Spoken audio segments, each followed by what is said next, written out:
it has been talked about that the Knicks have openly talked about wanting to get Chicago in the first round.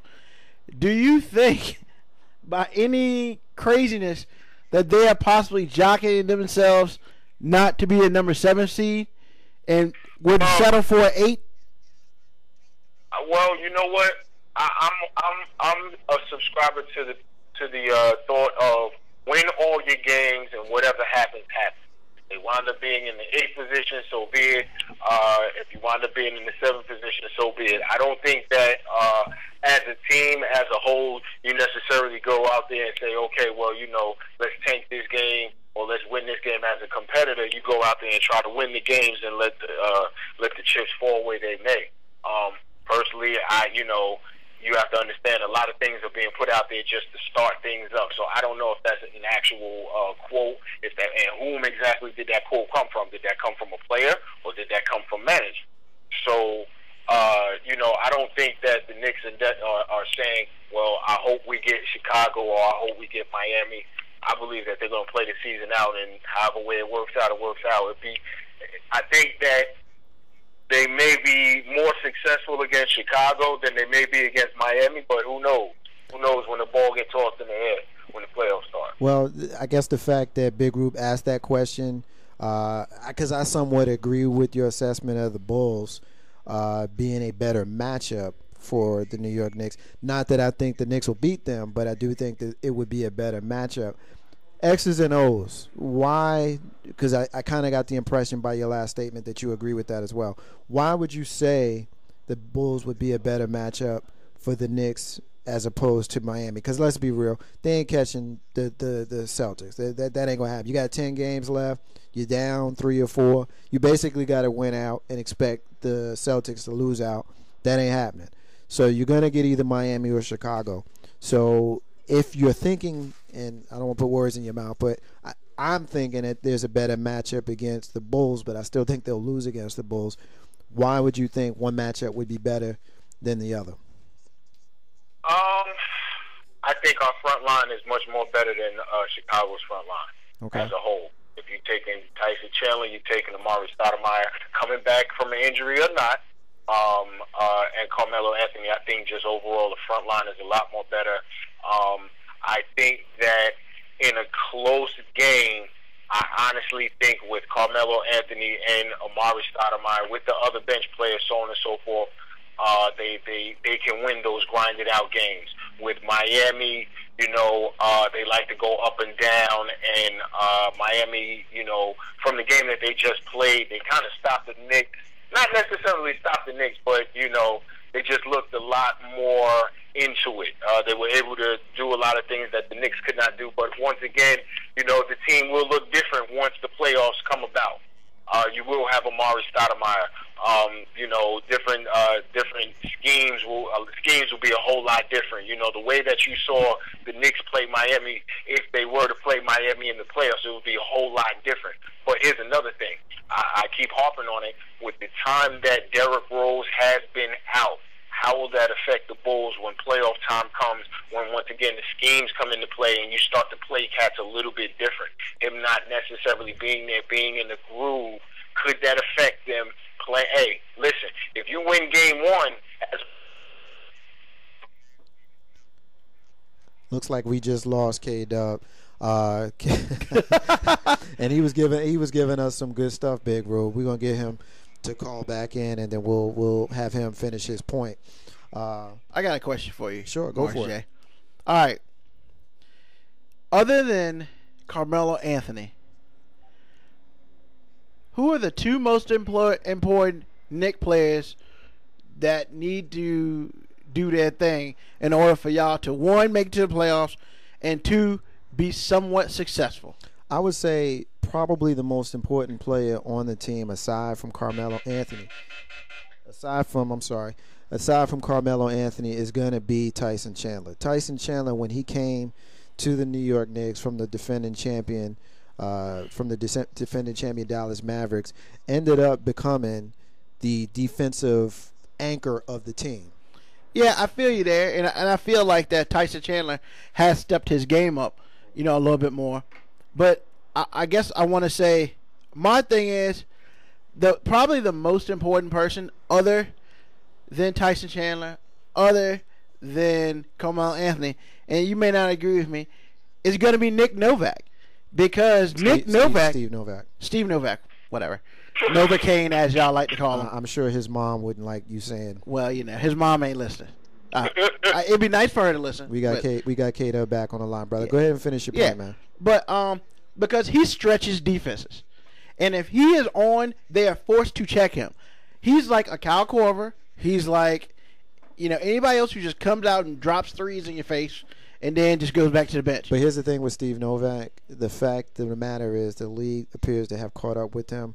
Steve Novak is a one-trick pony. And while he had a great run earlier in the season, similar to how Jeremy Lin did, Steve Novak can't make his own. She can't create his own shot. So unless you catch him in a spot where he's spotting up, that's pretty much all he can do. And if he's not making that shot, which he hasn't been doing the last week or so, he's going to become useless. Oh, yeah. Really, really quick. Doug, pick up there. We lost you before, but we got you back on. My personal opinion is that actually it's Amon Shumpert.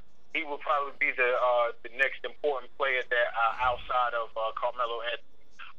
Reason being is that because of his size, he can play the opposition's opponent. I mean, we all saw he picked Dwayne Wade twice at half court. Right. So that comes into play in the playoffs because you can score points, but in the playoffs it comes down to shutting down the other team's offense. So I think that Amon Shumpert may be the one player that needs the more steady or improvements that he makes, the better that the Knicks will be.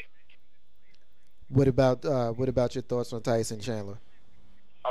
Tyson Chandler, that's the rock. I mean, I think he's going to be the defensive player of the year. He leads the league in field goal percentage. So, I mean, just right there, without Tyson Chandler, to be honest with you, we wouldn't even be talking about the Knicks right now. Granted, they are in that seventh position, but, they definitely wouldn't even be in the position that they are right now if it wasn't that. Let's talk a little bit about injuries. We can start with Amari Stoudemire, then take me around the league. Amari Stoudemire, he may be available as early as tomorrow, but they may hold him out till the end of the week, coming back from back injury. But what's real ironic is that the same back injury that he is recovering from is what Dwight Howard is actually suffering from, which is a bulging disc in the back. And they really don't know if he's going to be able to return for the playoffs. So how about them that? Other injury, you have Kevin Love suffered a concussion last week, and from what I understand, he's going to be sitting out game tonight. So that right there they may shut him down for the rest of the season due to that particular injury. The Marcus Aldridge basically is shut down for the season. He had a knee operation, so he's done for the year. And those are pretty much the injuries that have just popped up, and there it is. Hey, K-Dub, didn't Superman just go out? Isn't he 50-50 until the playoffs start? Oh, Superman. Yeah, so Superman. About Dwight Howard, don't let Shaq hear you say that. Yeah, no, it wasn't. Hey, Shaq don't scare me. I kick him in the kneecap. It wasn't his knee. In actuality, it's his back. He has a bulging disc in his back. Sounds familiar. He's done for the rest of the season, but it's real. They're skeptical on whether or not he's going to be available for the playoffs. If he isn't there for the playoffs, Orlando may be going home. To be honest with you, they might have been going home with him in the lineup, but they would play Indiana. They would be the 6th seed, so they wouldn't have home court advantage. So they don't know if he's going to be able to play for the playoffs.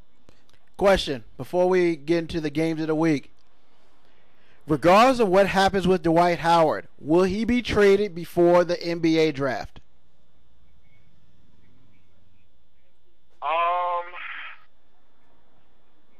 Yeah. No. Well, here's what I'm going to say.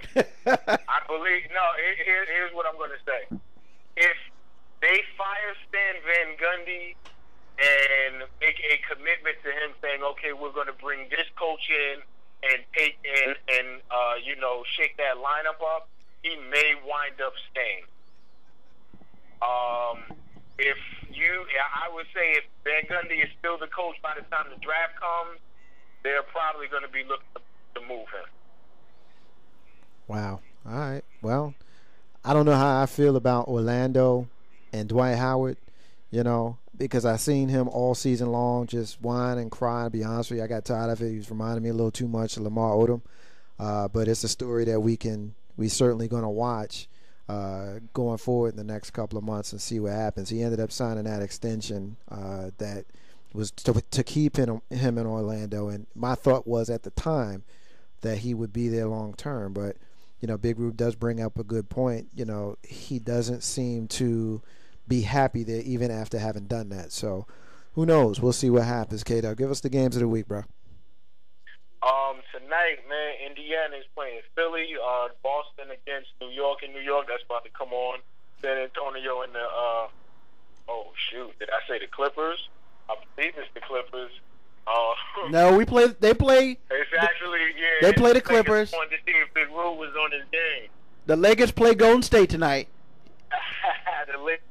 But that's an important game because San Antonio will start with Oklahoma City. And I'm sure that the Lakers want to try to get another game up on the Clippers. No doubt. Wednesday is Orlando and Boston, the Clippers in Denver. Thursday, Chicago and Miami. Friday, Boston and Atlanta.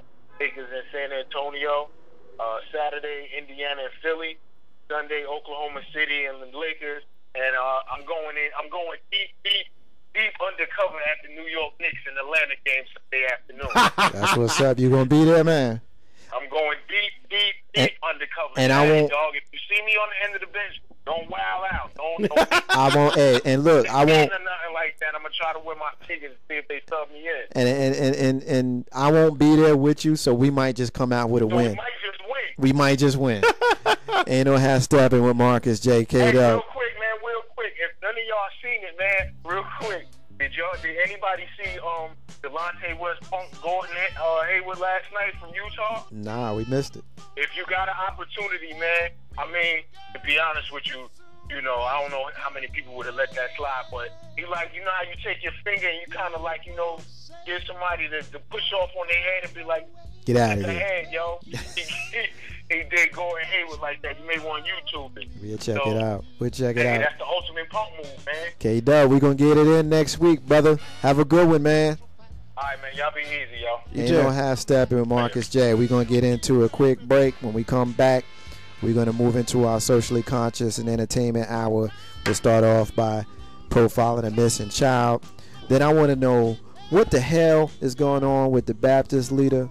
What the hell is going on with the Miami-Dade fire captain?